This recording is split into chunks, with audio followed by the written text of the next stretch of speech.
하나님 말씀은 요한복음 1장 43절에서 45절까지의 말씀입니다.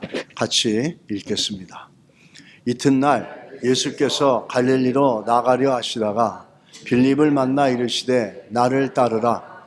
빌립은 안드레와 베드로와 한 동네 벳세다 사람이라. 빌립이 나다나엘을 찾아 이르되 모세가 율법에 기록하였고 여러 선지자가 기록한 그 일을 우리가 만났으니 요셉의 아들 나사렛 예수니라. 아멘.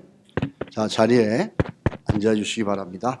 오늘은 우리가 지난주에 안드레라는 인물을 살펴봤습니다. 안드레는 우리가 잘 아는 것처럼 제자들이 세 그룹으로 나눠지는데 첫 번째 그룹에 속하는 사람입니다. 안드레와 베드로와 세베대의 아들 야고보와 요한이 한 그룹 안에 들어가 있습니다. 그들은 제일 먼저 예수님의 부르심을 받은 제자들이었어요. 그런데 빌립은 그 1그룹에 들어가질 않았고 두 번째 그룹에 들어가 있는 사람입니다. 근데 그럼에도 불구하고 우리가 안드레를 살펴보고 나서 이 빌립을 살펴보는 것은 안드레와 빌립의 그 연관성들이 서로 교차되는 것들이 많기 때문에 우리가 이해를 증진시키기 위해서 빌립을 살펴보게 되었습니다. 안드레를 통해서 우리가 볼 수 있는데 안드레와 이 빌립은 상당히 가까운 관계였고 직감적으로 많이 연관되어 있는 것을 우리가 성경에서 볼 수가 있습니다. 특별히 안드레와 빌립은 같은 고향 출신입니다. 우리가 읽었던 것처럼 요한복음 1장 44절에 보면 빌립은 안드레와 베드로와 한 동네 벳사다 사람이다 이렇게 나옵니다. 그렇게 같은 직업과 어쩌면 같은 직업과 같은 동네 출신이다 보니까 안드레와 빌립이 같이 등장하는 경우가 참 많습니다. 대표적인 게 우리가 알고 있는 오병이어의 기적 아닙니까? 또 그뿐만 아니라 헬라인이 나올 때도 이 안드레에게 빌립이 가서 부탁을 합니다. 이런 것처럼 이 빌립과 안드레와 연관성이 많은 걸 볼 수 있습니다. 먼저 빌립의 이름을 좀 살펴보면 빌립의 이름은 제자들 사이에 유일한 로마식 이름입니다. 다른 사람들 이름은 그 유대식인데 이 빌립이란 이름은 굉장히 로마 냄새가 로마식의 이름이 굉장히 강하게 배어 있습니다.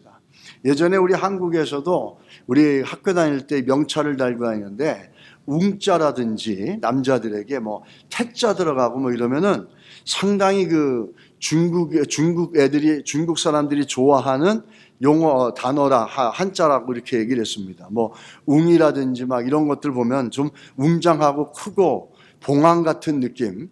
제가 비행기 타고 오는데 그 꼬맹이가 이렇게 왔다 갔다 해서 이제 걔한테 이렇게 이름이 뭐냐 이렇게 물어봤더니 그 아버지가 와서 피닉스라고 그러더라고요. 피닉스. 그래서 내가 속으로 티피컬한 차이니스 이름이구나 그렇게 생각을 했죠. 피닉스 봉황이란 뜻이잖아요. 그 봉황 이런 거 참 좋아하죠.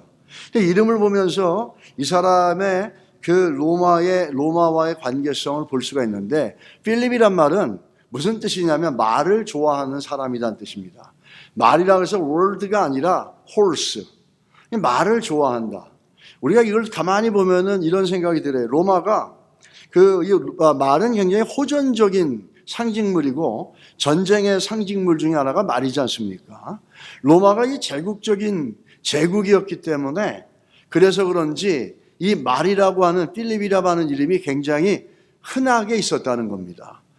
그 느낌을 때 필립이 그 로마식 이름을 통해서 로마식의 영향이 참 많이 있었던 것을 알 수가 있고 아마도 필립은 아버지나 이런 가족이 로마의 가장 아주 깊은 영향력 속에 살아가는 사람들이었을 거다라고 추정을 할 수가 있습니다. 그래서 이제 필립은 이 로마 헬라 사고의 가장 근거는 뭐냐면 분석적이고 나누고 체계화시키고 분립시키고 이러는 거 아닙니까? 그래서 그런지 필립의 성격을 보게 되면은 아주 분석적이고 계산적이고 현실적이고 분명한 데이터가 나오기 전까지는 믿지 않는 성향의 사람입니다. 이런 필립의 이런 성향을 보면서 인간적으로 볼 때는 이 사람은 실수가 별로 없어요. 신중하죠. 뭐든지 신중하고 현실적이고 데이터베이스로 눈에 보이는 명확한 근거를 갖고 움직이기 때문에 특별한 실수를 많이 하지 않는 사람이에요. 자, 인간적으로 볼 때는 이런 빌립이 가지고 있는 퍼스널리티가 굉장히 좋아 보일 수 있습니다.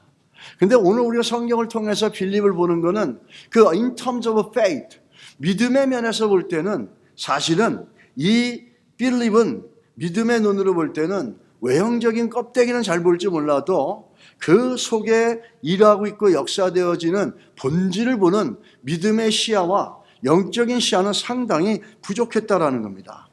그리고 그뿐만 아니라 자신이 믿고 있는 것에 대해서, 자신이 믿고 있는 신앙에 대해서 자신감이 없었어요. 늘 우유부단했고 주저주저했던 것들을 우리는 성경을 통해서 볼 수 있습니다. 또 이 성도들 중에서도 이 빌립 같은 사람들이 많이 있죠. 신중하고 또 인간적으로 볼 때 사력 있고 지적이고 아주 신중한 그런 모습들을 잘 보고 현실적입니다. 우리 이런 사람들을 아주 지성인이라고 그러고 합리적인 사람이다 이렇게 얘기합니다. 그런데 이 사람들이 이러한 성향을 갖고 있는 성도들을 보게 되면은 그렇게 신중하고 합리적이고 그럴 수 있지만 이 자신이 믿고 있는 신앙, 보이지 않는 하나님, 보이진 않지만 진리에 대해서는 신중이라는 이름을 갖고 너무 우유부단하고 상식과 합리성이라는 이름으로 그 신앙을 드러내는 데 있어서 주저주저하고 우유부단하고 거리를 두는 경우가 참 많습니다. 우리는 중요한 것은 이러한 약점을 가졌어도 하나님이 쓰셨는데 하나님이 어떻게 쓰셨냐면은 그를 변화시켜서 쓰셨다는 거죠. 그런데 빌립은 어떻게 보면 오늘날 아주 합리성과 지성을 갖고 있는 그런 신앙인들에게 잘 보여지고 연결되어지는 어떤 좋은 예의라고 볼 수 있습니다. 또한 그들이 갖고 있는 신앙의 약점도 아주 잘 보여주는 사람이라고 얘기할 수가 있다는 거죠. 먼저 빌립은 그럼에도 불구하고 그 신앙의 장점은 있었어요. 그가 보여준 강점이 뭐냐면은 아주 결단하고 따라가는 데 있어서 상당히 잘했습니다. 요한복음 1장 43절에 보면 이튿날 예수께서 갈릴리로 나가려 하시다가 빌립을 만나, 영어 성경에 보면 Finding Philip이라 이렇게 얘기해요. 예수님이 발견하신 거예요. 굉장히 중요한 거예요.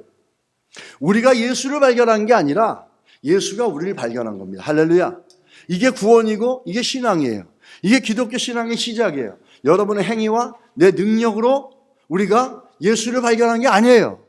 예수가 우리를 찾아올 수 있을 만큼 자격과 능력을 갖춰서 예수께서 우리를 찾아온 게 아닙니다.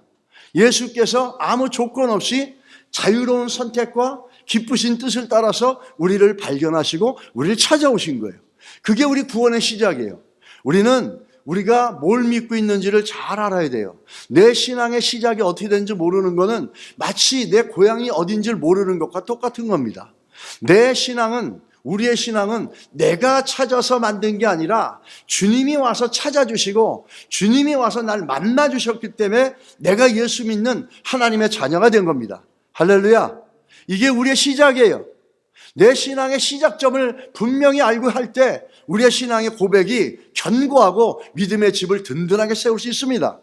이렇게 해서 빌립이 발견됐는데 어떻게 합니까? 나를 따르라 하시니 빌립이 바로 따릅니다. 그런데 여기서 빌립이 바로 따라가는데 빌립은 베드로처럼 따라가지 않았어요.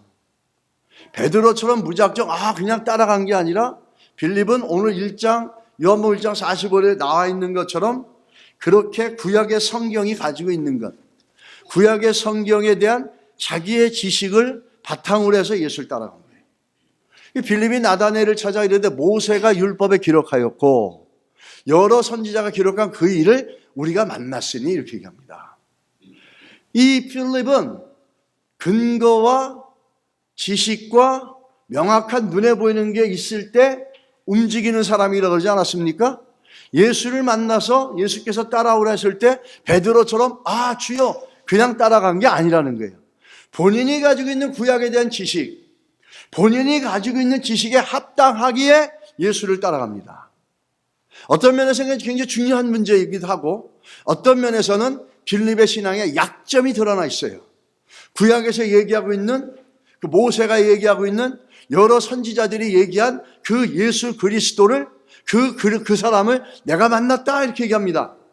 자기가 가지고 있는 지식에 비교해서 그걸로 점검해서 합당하다 여겨지니까 예수를 따라갔습니다. 이 부분들은 결단하고 따라갈 수 있었던 이 부분은 이 빌립이 가지고 있는 신앙의 강점이에요. 우리가 성경이 말하고 있는 것을 아무리 얘기해도 그것이 마저도 그것을 결단하고 따라가지 못하는 경우가 얼마나 많습니까? 성경을 알고 있다고 그러고 믿는다고 그래도 삶 속에서 실천하고 이거대로 결정해 나가자 할 때 우리 못하는 경우가 너무 많아요. 그걸로 비교했을 때 반추해서 볼 때 이 빌립의 결단하고 따라가는 모습, 자기가 알고 있는 성경의 지식, 자기가 믿고 있는 성경의 지식에 부합하고 그것을 살펴봤을 때 온전하고 맞다라고 믿으니까 그는 아무 소리 없이 따라가는 겁니다. 베드로가 예수를 쫓아간 거와 빌립이 예수를 쫓아간 것이 다른 것들을 보여주는 거예요. 또한 이거는 빌립이 가지고 있는 배경을 또 보여주고 있다는 겁니다. 두 번째 빌립이 갖고 있는 장점은 뭡니까? 와 보라는 거예요. 요한복음 1장 46절에 나다니엘이 이르되 나사렛에서 무슨 선한 일이 날 수 있느냐 이렇게 얘기합니다. 제일 먼저 우리 빌립이 한 것은 뭐냐면 그 구약에 맞는 사람이 왔다. 그 예수, 나사렛 예수를 내가 만났다는 걸 누구에게 전해주냐면 제일 먼저 간 게 나다니엘에게 찾아갑니다. 나다니엘이 이르되 나사렛에서 무슨 선한 것이 날 수 있느냐 이렇게 얘기합니다. 그러니까 빌립이 이르되 뭐랍니까? 와서 보라. 와 보라 이렇게 얘기합니다. 나다니엘은 어떤 사람이었습니까? 이상하게 두 번째 그룹의 사람들은 도마라든지 나다니엘이라든지 또 오늘 우리가 있는 빌립이라든지 또 매튜, 마태라든지 이 도마는 우리가 너무 잘 알지 않아요? 보지 못하면 믿지 못하겠다는 사람이에요. 내 손을 예수님의 상처 자국에 넣게 해주십시오. 그러면 내가 보고 경험하고 체험해서 알겠습니다. 이렇게 얘기합니다. 그리고 또 우리 도마 말고 나다니엘 지금 나다니엘 말고 또 한 사람 매태는 어떤 사람입니까? 아주 계산에 능한 사람이에요. 근데 이들하고 다른 게 있죠. 굉장한 과감한 결단력이 있었죠. 그리고 또 우리가 잘 아는 이 나다니엘이라는 사람은 오늘 뭐라 그러죠? 어떻게 예수? 구약에서 얘기한 네가 말하는 모세가 말하고 선지자가 말한 예수가 어떻게 나사렛에서 날 수 있느냐?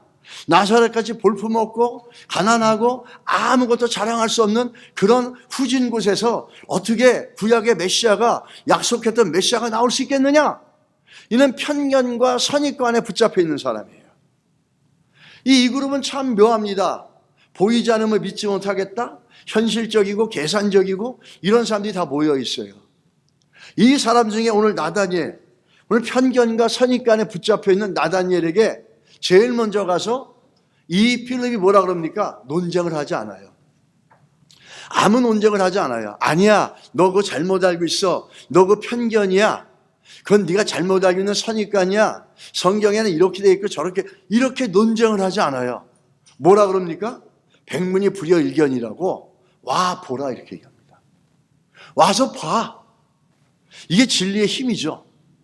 진리는 여러분 타협하지 않아요. 진리가 왜 타협을 합니까? 진리가 아닐 때 진리처럼 보이려고 타협을 합니다. 진리는 담대합니다. 와서 봐라. 굉장히 명확하고 너무너무 귀하고 복된 믿음의 모습을 보여주고 있습니다. 왜 중요하냐면 이게 교회의 모습이어야 돼요. 교회의 모습에 중요한 건 뭐냐면 우리가 와 보라고 외쳐야 되는 거예요. 이게 교회라는 거예요. 교회의 사명은 뭐냐? 와 보라고 얘기하는 게 우리 교회가 할 일이에요. 그 말은 뭐냐면 교회는 예수 그리스도를 제시하고 예수 그리스도를 설명하고 예수 그리스도를 알리고 예수 그리스도를 가리키고 예수 그리스도를 드러내는 것이 교회입니다. 그것을 와서 보라는 거예요. 이 교회 사명이에요. 교회 사명은 하나님의 사랑을 보여주는 거예요. 그 최고의 사랑은 뭐죠? 예수 그리스도의 십자가의 사건이에요. 로마서 5장 8절에 뭐라 그럽니까? 우리가 아직 죄인되었을 때 그리스도께서 우리를 위하여 죽으심으로 하나님께서 우리에 대한 자기의 사랑을 확증하셨느니라. 사랑을 보여주세요. 사랑을 전해주세요. 가장 큰 사랑이 뭐죠? 예수 그리스도의 십자가의 죽으심의 사건이에요. 이것을 알려주고 이것을 전하고 이것을 가르치는 게 가장 큰 하나님의 사랑을 보여주고 전하는 겁니다.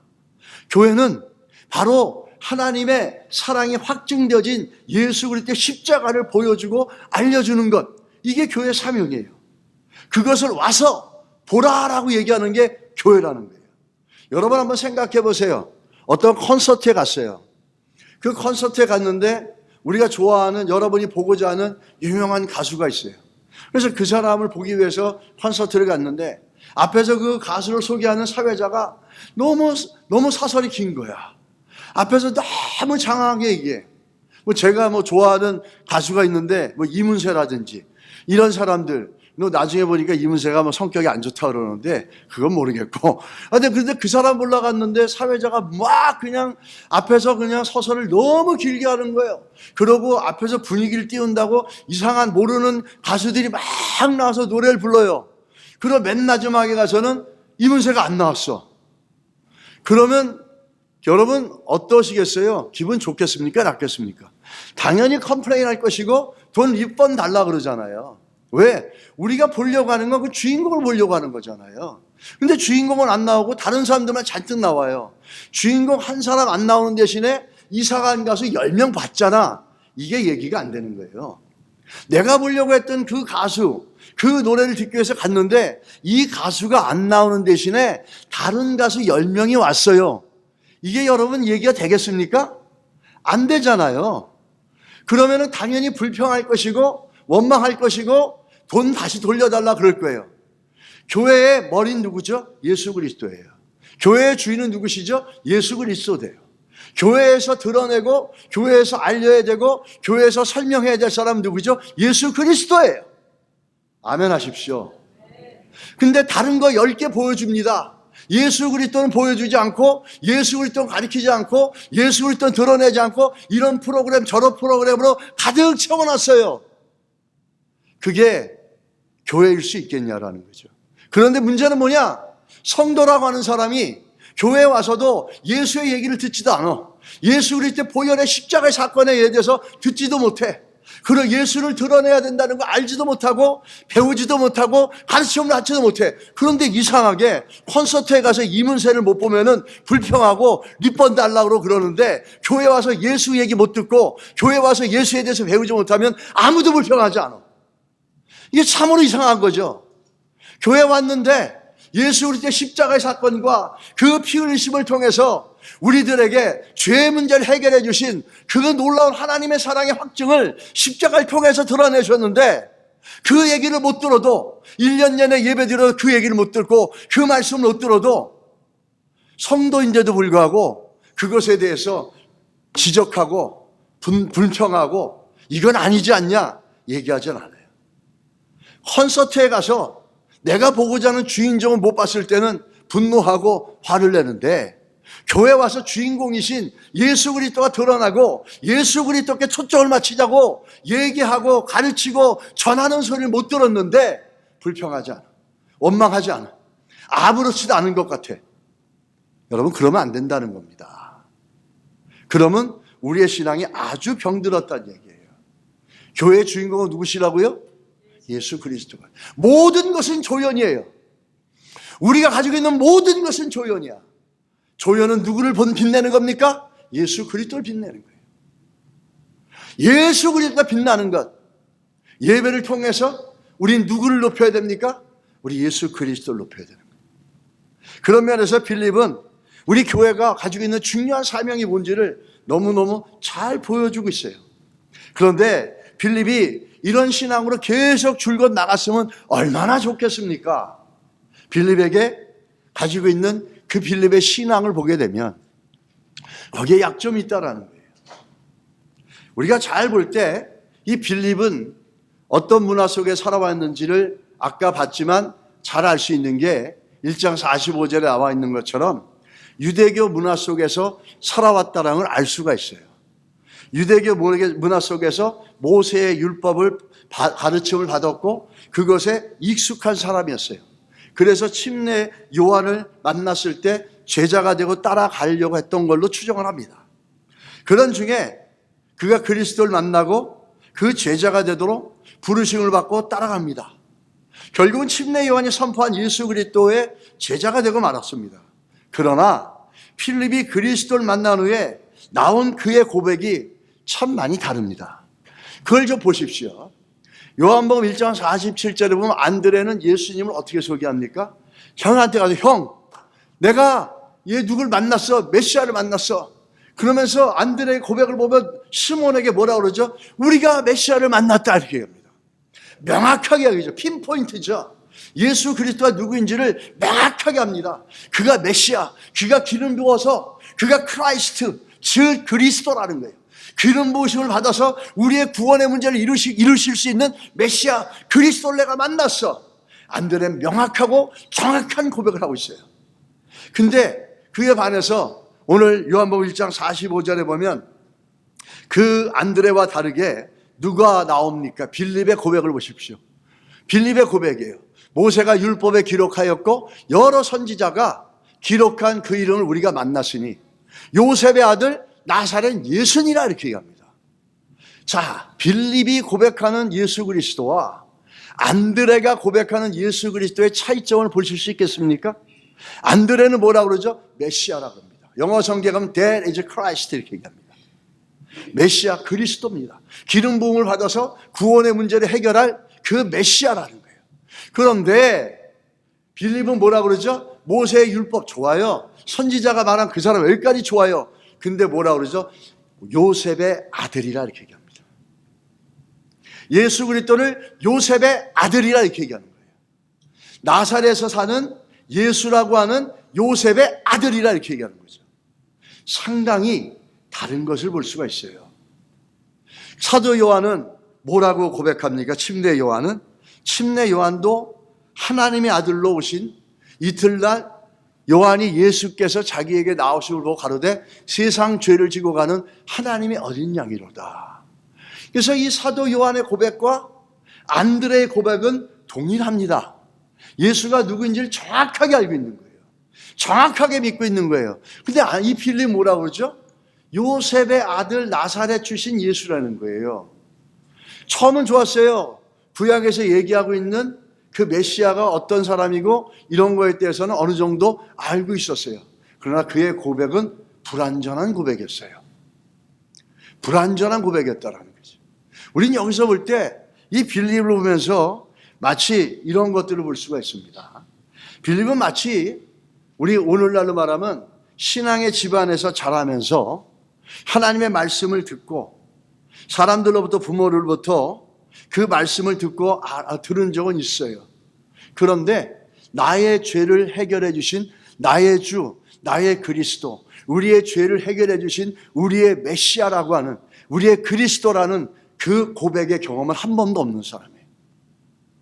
마치 아버지가 장로고 아버지가 목사인데 자식들이 성경에 대해서 너무 잘 알아.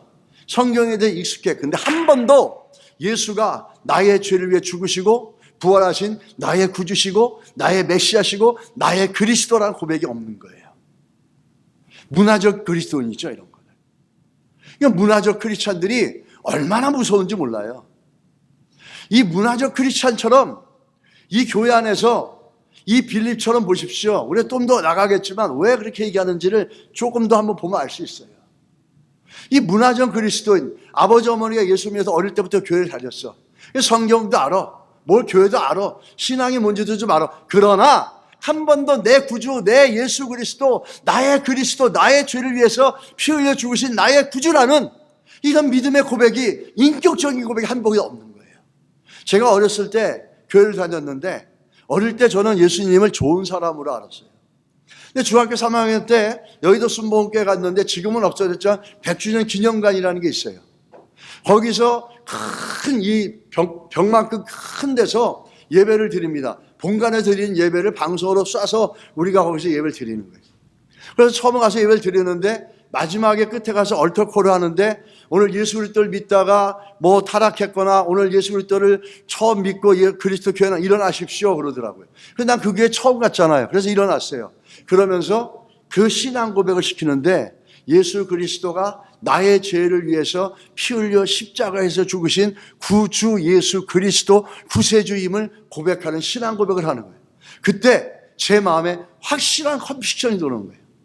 아, 예수님이 단순한 그냥 좋은 사람이 아니라 예수님은 나의 죄를 위해 죽으시고 부활하신 나의 구세주다. 이게 컨빅이 되는 거예요. 그때. 그러면서 아, 예수님이 나의 죄를 위해 죽으시고 부활하신 나의 구세주라고 하는 인격적인 고백이 뱃속 깊은 곳에서부터 울려나와서 고백이 되는 겁니다. 그러면서 예수가 그리스도라는 고백이 있는 거죠.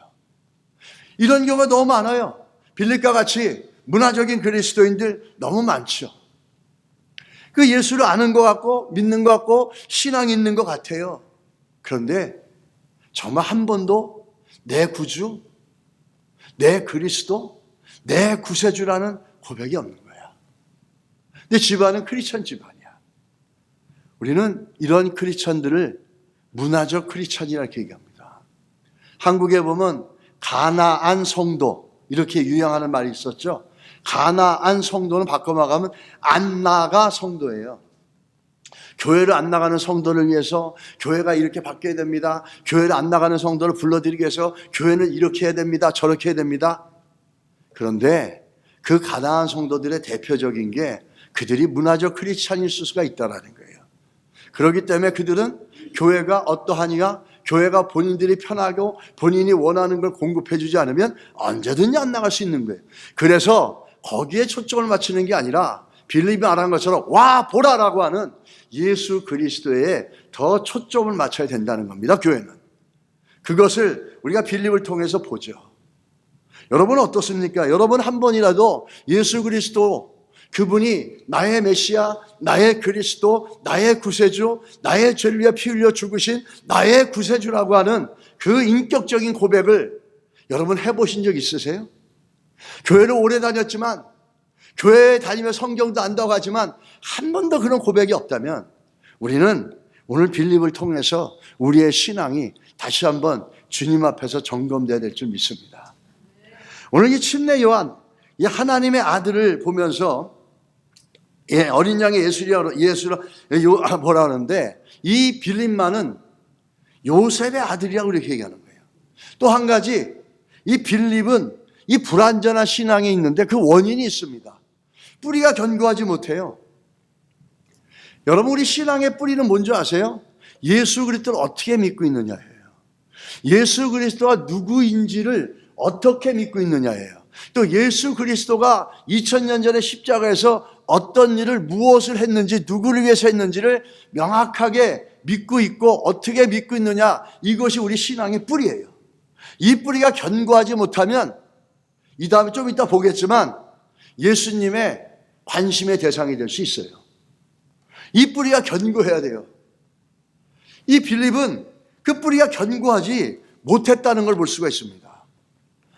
이 신앙의 뿌리 골로새서 2장 6절로 7절에 보면 이렇게 나오죠. 같이 한번 읽겠습니다. 그러므로 너희가 그리스도 예수를 주로 받았으니 그 안에 행하되 그 안에 뿌리를 박으며 세움을 받아 교훈을 받은 대로 믿음에 굳게 서서 감사함을 넘치게 하라. 여기서 이걸 세 가지로 나눌 수 있어요. 우리가 우리 신앙의 뿌리를 어디에 둬야 된다고? 예수 그리스도께. 예수 그리스도께 신앙의 뿌리를 두고 견고하게 뿌리를 두고 이게 자라가려면 어떻게 합니까? 우리가 배우는 교훈을 이 믿음으로 잘 받아들여야 돼요. 그래야지 이 나무가 자라갑니다. 그러면서 세 번째는 열매가 나오는데 뭐죠? 감사가 넘치게 나오는 거예요. 감사는 우리의 믿음의 뿌리가 예수 그리스도께 얼마나 깊이 있게 rooted 되어졌느냐에 따라서 나오는 거예요. 입만 열면 불평하고 빌립 보세요. 부정적인 말 너무 잘하잖아요. 못해요? 안 돼요? 예수님이 옆에 있는데도. 얼마나 통탄할 일입니까? 예수님이 옆에 있는데도 예수님이 하신 걸 봤음에도 그 예수님 보좌든 사람과 환경을 보고 안 돼요, 못해요 그러는 거예요. 믿음의 뿌리가 예수께 깊이 붙잡히고 박히면 박힐수록 어떤 결과가 납니까? 배움에, 가르침에 더 굳건하게 서서 결국에 뭐죠? 감사라고 하는 열매가 나온다는 거예요. 하나님을 신뢰하는 언어가 나온다는 거죠. 안드레아 빌립은 완전히 다르지 않습니까? 여러분의 언어를 보십시오. 감사가 많이 나옵니까? 하실 수 있으면 하나님에 대한 긍정적인 마음들이 많이 나옵니까? 아니면 늘 못합니다, 어렵습니다, 할 수 없습니다, 이런 언어들이 많이 나옵니까? 그건 우리 믿음의 뿌리를 보여주는 거예요. 왜 이 이야기를 하느냐? 참된 믿음의 뿌리는 예수 그리스도를 어떻게 믿고 있느냐에 나오는 거예요. 요한복음 14장 8절로 12절에 빌립이 가지고 있는 그 믿음의 뿌리가 어떤지를 볼 수 있습니다. 빌립이 가지고 있는 믿음의 뿌리가 예수 그리스도께 어떻게 바뀌어 있는지를 볼 수 있는 거예요. 요한복음 14장 8절에서 12절인데 우리 같이 한번 읽겠습니다. 빌립이 이르되 주여 아버지를 우리에게 보여주옵소서. 그리하면 족하겠나이다. 예수께서 이르시되 빌립아 내가 이렇게 오래 너희와 함께 있으되 내가 나를 알지 못하느냐? 나를 본 자는 아버지를 보았거늘 어찌하여 아버지를 보이라 하느냐? 내가 아버지 안에 거하고 아버지는 내 안에 계신 것을 내가 믿지 아니하느냐? 내가 너희에게 이르는 말은 스스로 하는 것이 아니라 아버지께서 내 안에 계셔서 그의 일을 하시는 것이라. 내가 아버지 안에 거하고 아버지께서 내 안에 계심을 믿으라. 그렇지 못하겠거든 행하는 그 일로 말미암아 나를 믿으라. 내가 진실로 진실로 너희에게 이르노니 나를 믿는 자는 내가 하는 일을 그도 할 것이요 또한 그보다 큰 일도 하리니 이는 내가 아버지께로 감이라. 아멘. 이 사건이 지금 빌립이 예수님과 대화를 하고 있잖아요. 근데 빌립이 예수님에게 물어보는 게 있습니다. 요청하는 게 있어요. 이 대화의 시작은 어디냐면 예수님께서 예루살렘으로 올라가서 십자가에 죽으심으로 하나님의 구원의 영광을 드러내기 바로 직전이었어요. 직전에 예수님께서 그들에게 충격적인 발언, 그들의 생각과 다른 발언을 합니다. 요한복음 14장 33절에 보면 소자들아 내가 아직 잠시 너희와 함께 있겠노라. 너희가 나를 찾을 터이나 그러나 일찍 내가 유대인들에게 너희는 나의 가는 곳에 올 수 없다 말한 것과 같이 지금 너희에게도 이르노라. 이렇게 해요. 그러니까 이 제자들이 놀란 거예요. 자기들을 두고 예수님이 어디를 간다니까 놀래가지고 있는데 그때 빌립이 뭐라고 물어보는지 아세요? 빌립이 이렇게 요청하는 거예요. 가신다라고 하는 예루살렘을 올라가서 십자가에 죽으시고 하나님의 우편으로 올라간다라고 하는 얘기를 하는데 빌립이 뭐라고 그러죠? 8절에 주님 하나님을 보여주세요 이러는 거예요. 이게 빌립이 갖고 있는 신앙의 뿌리가 어떠한지를 보여주는 거예요. 그리고 예수님이 뭐라 그러죠? 하나님을 보여달라고? 너 무슨 소리 하냐? 예수께서 이르시되 빌립아 내가 이렇게 오래 너희와 함께 있었잖냐? 내가 나를 알지 못하느냐? 나를 본 자는 아버지를 보았거늘 어찌하여 아버지를 보이나 하느냐? 이런 겁니다. 우리는 여기서 이 빌립이 갖고 있는 신앙의 모습을 볼 수 있습니다. 그러면서 예수님이 그래 좋다. 네가 나를 못 믿는다면 내가 한 일을 보면서 믿어라. 내가 어떤 일을 했는지도 기억 안 나냐? 가나안 혼인잔치에서 물을 포도주로 바꿨고 또 죽은 자를 살려냈고 수많은 기적과 능력을 베풀었는데 그리고 안진뱅이를 일으키고 벙어리를 입을 열게 해주고 이런 모든 것들이 메시아가 하는 일 아니냐? 그걸 보고도 하나님을 보여달라 그래? 여기서 우리가 이 빌립이 갖고 있는 신앙의 뿌리가 어떠한지를 볼 수가 있는 거예요. 또한 이 빌립의 신앙이 어떠한지를 한 단어로 농축해서 정의를 내릴 수 있는 거예요. 그렇게 얘기할 때 예수님이 하시는 말씀 너무너무 중요하지 않습니까? 그 보여달라고 그러니까 9절에 가서 네가 나를 봤으면 하나님을 본 건데 어찌하여 아버지를 보여달라 그러느냐. 빌립은 눈으로 보이기 전까지는 분명히 눈으로 보는 데이터가 나오기 전까지는 믿지 않는 사람이었어요.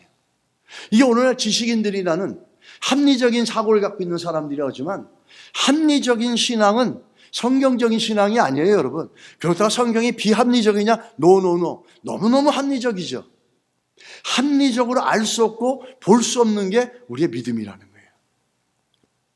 이렇게 하는데 사실은 이 합리적이고 현실적이고 지식적이고 분석적인 이런 신앙을 가진 사람들은 사실은 자기가 믿는 것에 자신감이 없기 때문에 그러는 거예요.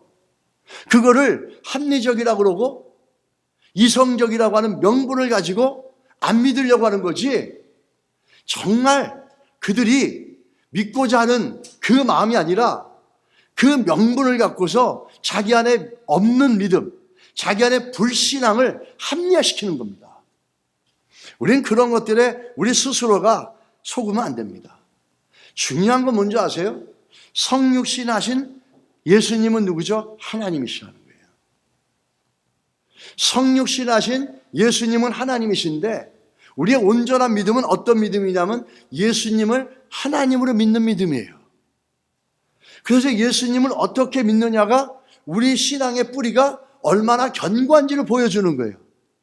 만약에 예수님이 하나님이든 예수님이 구세주든 예수님이 친구든 예수님이 인간적으로 마호메트니 소크라테스랑 똑같은 사람이라든지 그냥 좋은 인물이라든지 간디 같은 사람이라든지 만약에 여러분들이 우리 안에 그러한 신앙이 있다면 우리는 그러한 신앙이 갖다주는 그 약점과 맹점이 어떠한지를 빌립을 통해서 알아내야 될 줄 믿습니다.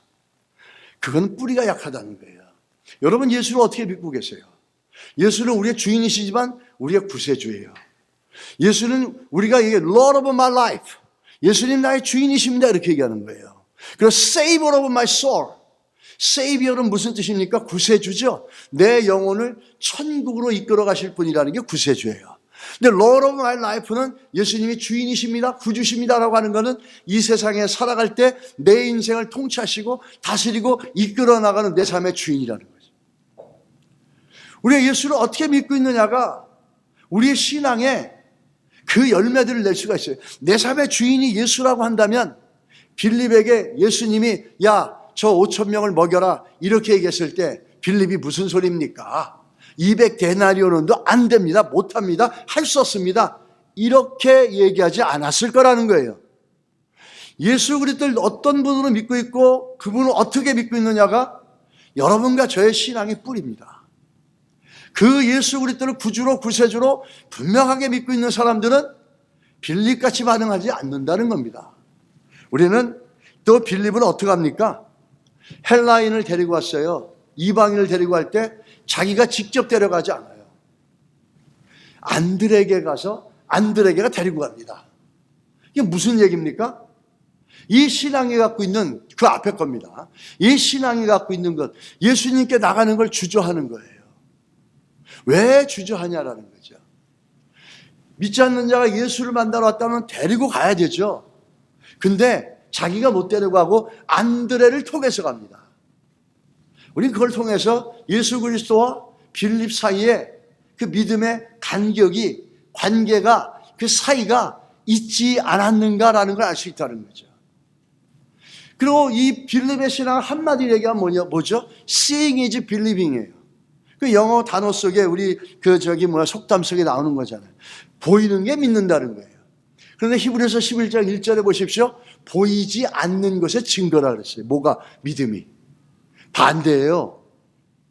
Seeing is believing. 얼마나 좋아요. 믿고 우리가 눈으로 보고 믿을 수 있는 거 문제 안 돼요. 왜 합리적이고 이성적인 사고로는 도저히 도달할 수 없는 게 우리의 믿음이라고 하는지 아십니까?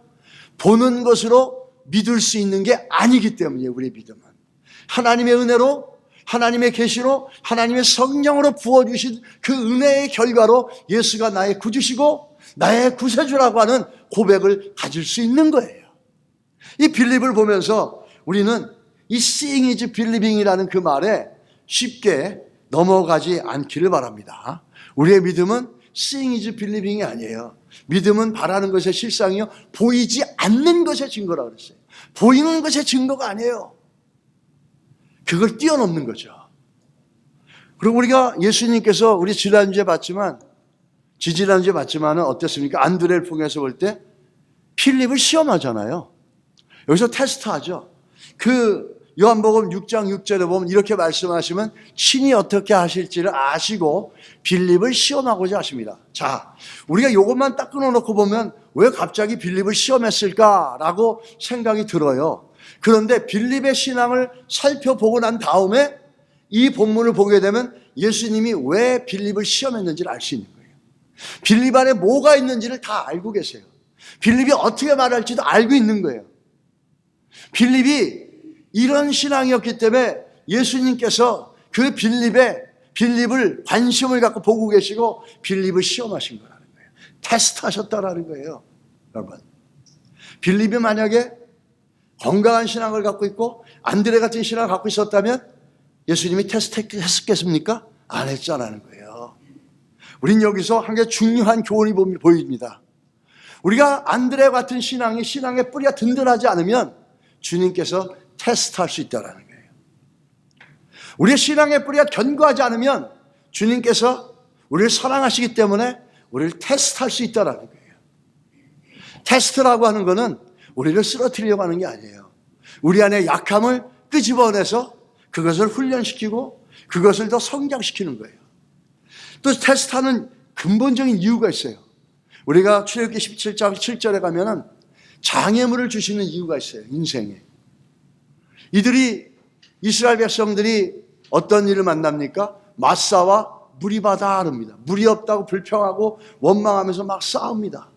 하나님이 왜 이들에게 장애물을 주셨을까? 이런 것. 이 사람들이 이런 성향의 사람들이었으면 그러지 말고 이들에게 물을 주고 평탄한 길을 줬어야지. 그게 인간적으로 그렇죠.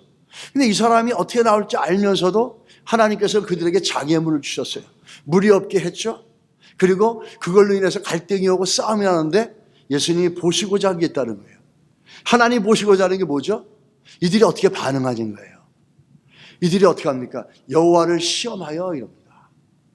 이들이 그렇게 원망하고 불평하고 장애물을 만날 때마다 원망하고 불평하는 이유는 뭔지 아십니까? 그리고 이들이 장애물을 만날 때마다 하나님을 시험하는 이유는 뭔지 아십니까? 보세요. 여호와께서 우리 중에 계신가 안 계신가 하였더미라. 이들이 그렇게 원망하고 불평하고 믿지 못하는 이유는 뭐죠? 하나님이 자기들과 함께하고 있다는 걸 믿지 못하기 때문이에요. 그러니까 조금만 문제만 나와도 원망하고 불평하는 거죠. 마치 빌립과 같아요. 예수님이 옆에 있는데도 예수님이 옆에 있는 걸 믿지 않고 보지 않고 끼지 못하고 알지 못하고 인정하지 못하고 그 사람들만 보면서 200데나리온만 계산하고 있다는 거죠. 이게 이 빌립이 가지고 있는 신앙의 모습이에요. 우린 여기서 이런 생각을 해봅니다. 예수님이 빌립에게 질문했을 때, 또 예수님 하나님께서 이스라엘 백성들에게 저런 장애물을 줬을 때 예수님은 아마 그들로부터 듣고 싶은 말씀이 있었을 거예요. 빌립으로부터 듣고 싶은 고백이 있었을 거예요. 그래서 빌립을 테스트한 거고 이스라엘 백성들에게 장애물을 준 것도 그들로부터 듣고 싶은 고백이 있었을 거예요. 그 고백이 뭘까요? 100데나리온이라도 부족합니다. 이 고백이 아니라 예수님께서 빌립을 시험하니까 빌립이 뭐라 합니까? 예수님 무슨 말씀하십니까? 현실적으로 숫자적으로 수학적으로 계산해 보십시오. 200데나리온이라도 부족합니다. 이 말이 아니라 주님 정말 우리 광야에 있고 아무것도 줄 것이 없는데 그러나 하나님이 하신다면 될 줄 믿습니다. 이 고백을 예수님은 듣고 싶어서 이 빌립을 시험했다라고 할 수 있다는 거죠. 이 고백을 듣고 싶어서 이스라엘 백성들에게 장애물을 수시로 보내셔서 그들에게 어려움을 통해서 반응하는 것을 보려고 하셨다는 거죠. 어쩌면 이스라엘 백성들이 이렇게 고백했다면 얼마나 감사했을까요? 그래요, 하나님, 이 광야가 너무 힘들고 불편하고 지금 물도 없고 힘들고 어려운데 그러나 우리와 함께 하시는 하나님이 계시기 때문에 그러나 우리와 함께 하시는 하나님이 하신다면 우리는 이곳에서 주의 은혜를 누리며 복을 누리며 갈 수 있을 것입니다. 이 고백을 예수님은 듣고 싶었는지 몰라요. 이 고백을 하나님은 이스라엘 백성들에게 듣고 싶었는지 몰라요. 또 이 고백을 여러분과 저에게도 하나님이 원하시는 줄 믿습니다. 빌립처럼 늘 이런 모습이 아니라 이거 계산하고 현실적이고 숫자적인 걸 보고 대답하는 게 아니라 그렇다 할지라도 그러나 하나님이 역사하시면 그러나 예수 그리스도의 이름으로 말미암아 이것이 바뀌어서 하나님의 복이 될 줄 믿습니다. 이거를 하나님이 원하셨는지 몰라요. 이게 빌립에게 듣고 싶었는지 몰라요. 이론적이고 지식으로만 아는 신앙은 오늘 담대함이 필요합니다. 이렇게 그러나 하나님이 하신다면 이런 믿음의 담대함이 있어야 돼요. 그래야지 우리가 하나님이 역사하는 흔적들을 볼 수가 있답니다. 우리가 잘 아는 사람 중에 장혜진 선수라는 분이 있죠. 이분은 2016년 브라질 리오 올림픽 양궁 경기에서 이관왕을 차지한 사람입니다. 믿음의 사람이죠. 이 개인전 결승에서 금메달을 확정짓는 순간에 이 장혜진은 기도 세라모니로 유명하고 단체전에서는 금메달을 딴 뒤에 사선 뒤에 가서 활을 내려놓고 조용히 눈을 감고 두 손을 모아서 하나님께 감사 기도를 드리고 일어나서 그 관중들을 향해서 두 손을 들고 활짝 웃습니다. 그게 굉장히 관심을 끌었던 모습이에요. 그리고 시상식 후에 인터뷰를 하는데 인터뷰에서 하나님 아버지께 영광을 돌린다고 말하면서 금메달을 받은 비결이 뭡니까? 라고 하는 질문에 이렇게 얘기합니다. 나는 언제나 능력을 주시는 분을 믿고 합니다. 모든 결과는 하나님이 주신다고 믿고 그리고 결과를 그냥 받아들입니다. 이렇게 고백을 한 겁니다. 사선에 섰을 때 어떤 마음가짐을 가지고 섰느냐라고 하자 이렇게 대답하죠. 하나님을 부르면서 믿고 쏘자. 이렇게 단순하게 마음을 갖고 쏩니다. 이렇게 얘기합니다. 그러면 이관왕을 갖다가 얻기까지 멘탈은 어떻게 관리했습니까? 이렇게 얘기하자 이 좌절과 절망의 순간도 있었고 준결승전에서는 초속 6m짜리 풍속이 불어서 3점을 쐈을 때예요. 그럴 때도 낙심하지 않고 눈을 감고 감사하기도 하고 다시 평정심을 갖고 하나님을 신뢰하면서 또 쏘았다라는 겁니다. 태릉 선수촌에도 장혜진 자매는 굉장히 믿음이 좋은 사람으로 알려져 있대요. 태릉 선수촌 신회장 안내연 장로는 이렇게 얘기합니다. 혜진이는 말씀에 푹 빠져 모든 것을 하나님께 맡기는 선수로 알려져 있다. 평소 좋아하는 성경 구절을 예쁜 손글씨로 적고 읽으며 심리적 안정을 꾀하는 습관이 평정심을 유지하는데 큰 도움이 됐을 것이다. 이럽니다. 장혜진 선수는 화살을 당길 때마다 빌립보서 4장 13절의 말씀 내게 능력 주시는 자 안에서 내가 모든 것을 할 수 있느니라 라고 하는 믿음의 고백을 갖고 담대하게 쏘아나간다고 합니다. 여러분 빌립과 같은 신앙에게 필요한 건 뭔지 아십니까? 우리가 예수를 정확하게 올바르게 믿고 그리고 예수 그리스도를 믿는 믿음으로 삶 속에서 담대함으로 믿음으로 나아가는 모습들이 있어야 됩니다. 그런 결단이 있어야 됩니다. 맨날 계산하고 맨날 환경을 보고 맨날 숫자만 보고 그거에 따라가는 거 굉장히 합리적이고 이성적이고 상식적인 것 같지만 하나님의 눈으로 볼 때는 근심의 대상이고 하나님이 시험을 갖다 줘야 될 대상이 된다는 거예요. 그렇게 믿는 빌립에게 예수님이 시험을 하셨다라는 겁니다. 우리가 만약에 그렇게 믿고 있다면 우리들 삶 가운데 예수님 우리를 사랑하셔서 우리를 테스트하는 시간들이 올 수밖에 없다라는 거예요. 그런 테스트로 인생을 낭비하지 말고 오늘 빌립 같은 신앙이라면 담대하게 주 앞에 나가시기 바랍니다. 오늘 이 빌립이 변화가 돼요. 어떻게 변화가 되냐면 사도행전 1장 13절에 마가다락방에 모여서 전심으로 기도하고 성령을 받습니다. 이 성령, 우리가 신앙생활 하면서 이 12제자를 우리가 살펴보는데 12제자들의 그 인성과 기질을 보지만 더 중요한 건 뭔지 아십니까? 12제자들이 어떻게 바뀌었는지를 갖다가 이 잠정적으로 우리가 볼 수 있는 거예요. 다시 말해서 12제자들을 변화시켜서 사도가 되게 하고 그들이 다 주를 위해 살아가고 헌신하게 할 수 있었던 것은 뭐의 능력입니까? 성령의 능력이라는 거예요.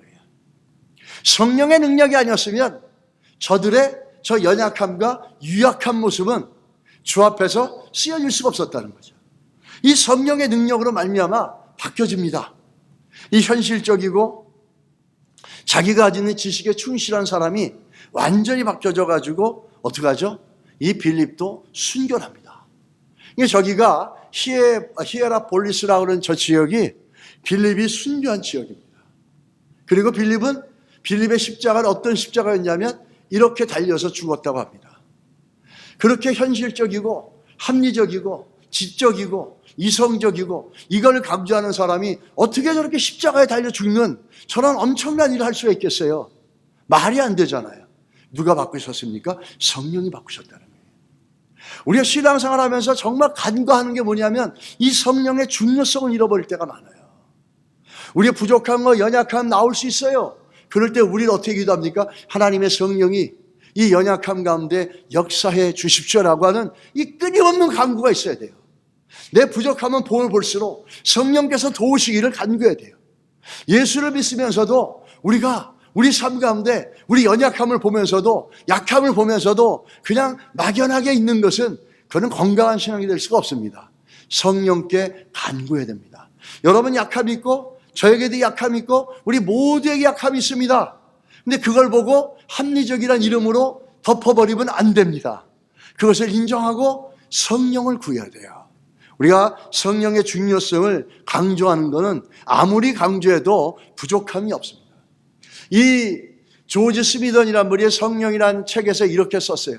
기독교가 살아있는 힘이 있었던 곳에서는 어디서나 성령의 능력으로 속죄와 믿음으로 말미암는 의롭다 하시는 얻는 역사가 교회의 존립 여부를 결정하는 조항으로 여겨졌다.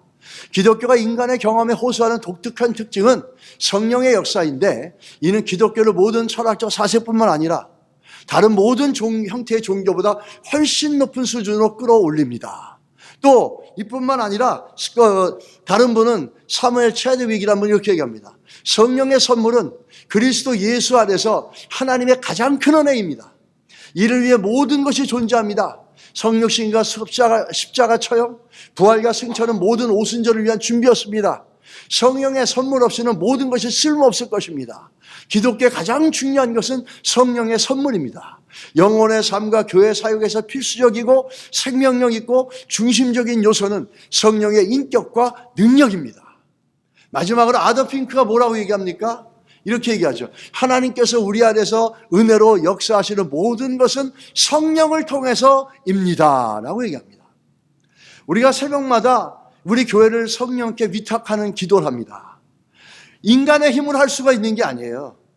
하나님의 성령이 이끄시고 하나님의 성령이 우리 성도들의 삶을 이끌어 주시기를 우리가 새벽마다 기도하는 이유는 뭐냐? 성령이 없으면 우리는 아무것도 아닌 거예요. 성령이 없으면 우리는 빌립처럼 그렇게 신앙생활을 할 수밖에 없어요. 하나님 앞에 쓰임받을 수 있는 자리까지 갈 수가 없다라는 거예요. 여러분 가정 안에 연약함이 있습니까? 성령의 도우심을 구하세요. 내 약함이 있습니까? 성령의 도우심을 구하세요. 빌립과 같이 이지적이고 합리적인 신앙이 있습니까? 그걸로 내 불신앙을 감추지 말고 인정하고 성령의 도우심을 구하시기 바랍니다. 성령이 일하시면 가장 좋은 것들로 우리 안에 채우실 줄 믿습니다. 할렐루야. 성령이 너무너무 중요한 우리의 선물이십니다. 우리 기도하겠습니다. 같이 한번 이 시간 기도하는데 하나님의 성령이 우리를 채워주시기를 기도하시기 바랍니다. 내 안에 약함들, 내 안에 부족함들, 내 안에 나태함들, 내 안에 무지함들, 내 안에 불신앙의 모습들이 있다면 오늘 이 시간에 정직하게 성령의 도우심을 구하십시오. 그 성령을 통해서 우리의 삶들이 더 나아지고 주 앞에 아름다워지는 복된 삶으로 변화되어져 갈 줄 믿습니다. 기도하겠습니다. 하나님 아버지, 오늘 이 시간에 하나님의 성령의 능력을 구합니다. 내 안에 부족한 것들, 내 안에 연약한 것들, 우리 교회 안에 부족한 것들, 이 모든 것들이 하나님의 성령으로 말미암아 새로워지게 하시고 하나님의 성령으로 말미암아 변화되게 하여 주시고 빌립과 같이 그 어리석고 연약한 모습이 있다 할지라도 하나님의 성령으로 새로워지게 하여 주시기를 원합니다. 성령으로 변화되게 하여 주십시오. 성령으로 부족한 가운데 채워주셔서 하나님의 합력의 선을 이루시는 놀라운 역사가 우리 가운데 일어나게 하여 주시옵소서. 성령이여 우리 안에 오시옵소서. 성령이여 우리를 채워주시옵소서. 성령이여 우리의 연약함을 바꿔주십시오. 하나님의 성령을 인정하며 날마다 성령께 위탁하고 성령의 도우심을 구해나가는 우리가 되게 하여 주시옵소서. 오 성령이여 도와주시옵소서. 성령이여 도와주시옵소서. 성령이여 역사해 주시옵소서. 연약하고 어리석은 모든 것들을 하나님의 성령으로 새롭게 하셔서 견고하게 변화시켜 주시옵소서. 예수님의 이름으로 기도드렸습니다. 아멘.